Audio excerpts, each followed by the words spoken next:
ცოტა ხნის წინ დატოვა სიონის ტაძარი მეუფე იაკობმა, თუმცა წმინდა სინოდის წევრს მედიასთან არ უსაუბრია, მანამდე განცხადება გააკეთა პროტოპრესვიტერმა, რომელმაც ანდერძეც ისაუბრა და თქვა, რომ ასეთი არ არსებობს წერილობითი სახით, პატრიარქის ანდერძი არ არსებობს და ყველა მისი სიტყვა, რაც აქამდე თქმულა, ის უნდა მიიღოს საზოგადოებამ ანდერძად. იმ შემთხვევაში თუ დოკუმენტური ფორმით იარსებებდა ანდერძი, პროტოპრესვიტერის თქმით ეს აუცილებლად ეცოდინებოდა წმინდა სინოდის წევრებს.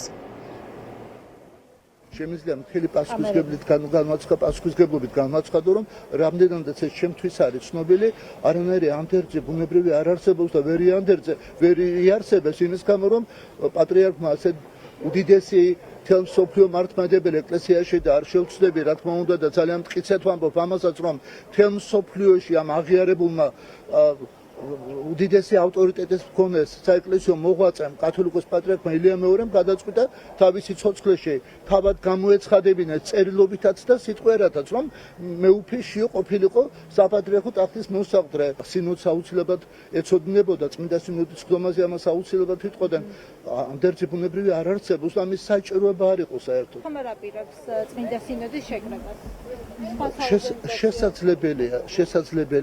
შესაძლებელია ეს გადაწყვეტილებაც იქნას მიღებული, მხოლოდ ეს არ არის აუცილებლობიდან გამომდინარე. შეიძლება საორგანიზაციო საკითხებთან დაკავშირებით შეიძლება მღვდელმთავრები, რა თქმა უნდა, შეიკრიბონ. რაც შეეხება საშვებს, რომელიც გამოყენებული იყო პატრიარქის დაკრძალვის დღეს სამების საკათედრო ტაძარსა და სიონში, ამასთან დაკავშირებით პროტოპრესვიტერი ამბობს, რომ კომისიამ მიიღო გადაწყვეტილება თუ ვინ უნდა დასწრებოდა პატრიარქის გასვენებას, თუმცა კონკრეტული ინფორმაცია სახელს და გვარებს ვინ ადგენდა, პროტოპრესვიტერი გვეუბნება, რომ არ იცის, იმის მიუხედავად, რომ თავადაც იყო ამ სამთავრობო კომისიის წევრი. რადგან საზოგადოებაში მოჰყვა და სხვადასხვაობა უკმაყოფილება, რადგან ვერ ნახეს პატრიარქის გასვენებაზე ყოფილი პრეზიდენტები, ვინც სავარაუდოდ უნდა ყოფილიყვნენ ამ სიაში.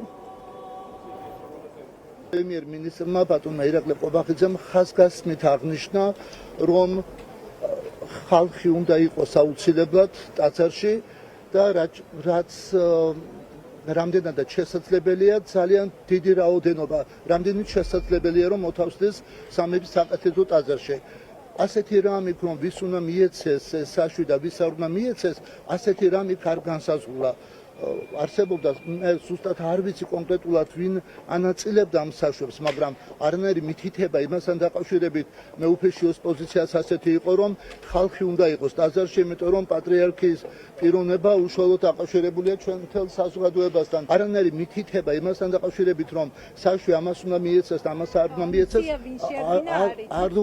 არ ყოფილა. ხვალ არის ძალიან მნიშვნელოვანი დღე საქართველოს ეკლესიისთვის და მიუხედავად იმისა, რომ მთელი საქართველო მწუხარებითა ტკივილით არის მოცული უწმინდესი პატრიარქის გარდაცვალებასთან დაკავშირებით, ხვალინდელ დღეს აუცილებლად აღინიშნება ავტოკეფალიის აღდგენის დღე, გადახდილი იქნება პარაკლისი 2 საათზე, დღის 2 საათზე. ამჯერად პატრიარქის მოსაყდრე მიტროპოლიტი შიო გადაიხდის სადღესასწაულო პარაკლისს, ყველა ესწრება ამას, რა თქმა უნდა, ჩვენი ხელისუფლების, მთავრობის წარმომადგენლები, ჩვენი ინტელიგენცია, ჩვენი ხალხი და ეს არის, რა თქმა უნდა, საყოველთაო ღირსება მთელი საქართველოში, რომ ღირსეულად აღნიშნოს ავტოკეფალიის აღდგენის დღე. რამდენიმე საათის წინ კი სიონში იმყოფებოდნენ ეროვნული ნაკრების ფეხბურთელები, სრული შემადგენლობით იყო ეროვნული ნაკრები დღეს, რა დროსაც პანაშვიდს იხდიდა სწორედ მეუფე იაკობი. უნდა ითქვას, რომ ხვალ 109 წელი გავა ავტოკეფალიის აღდგენიდან და როგორც იგეგმება 2 საათზე პარაკლისს გადაიხდის მეუფეშიო, სადაც წმინდა სინოდის წევრებიც იქნებიან.